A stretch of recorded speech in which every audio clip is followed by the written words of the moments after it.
Hello traders, welcome to stock live TV. ఒక investor గా మీరు పవర్ జనరేషన్ కంపెనీస్ ఇన్వెస్ట్ చేస్తూ ఉండొచ్చు, లేదా ఈవీ స్టాక్స్ లో ఇన్వెస్ట్ చేస్తూ ఉండొచ్చు. ఒక కొత్త టెక్నాలజీ ఇండియాలోకి చాలా స్లోగా వచ్చింది అండ్ ఇది చాలా పెద్ద న్యూస్ అవ్వబోతోంది. ఆల్రెడీ గవర్నమెంట్ కూడా దీనికి పుష్ చేయడం స్టార్ట్ చేసింది.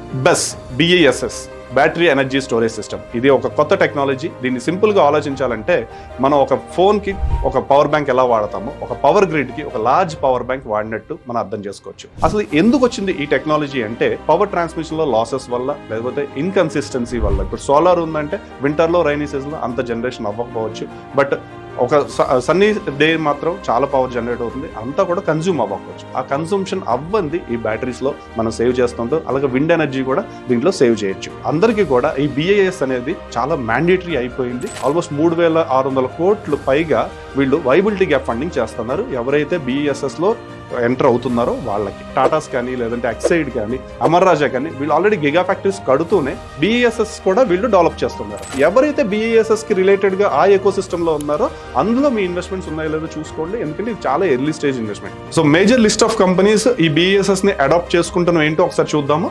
దాంట్లో లార్జెస్ట్ అయితే కనుక L&T, NTPC, ఎక్సైడ్, అమర్ రాజా, అలాగే టాటాస్, కమిన్స్ ఇండియా, వీళ్ళందరూ కూడా ఆల్రెడీ స్టార్ట్ అయ్యారు దీంట్లో ఇన్వెస్ట్మెంట్స్ కి.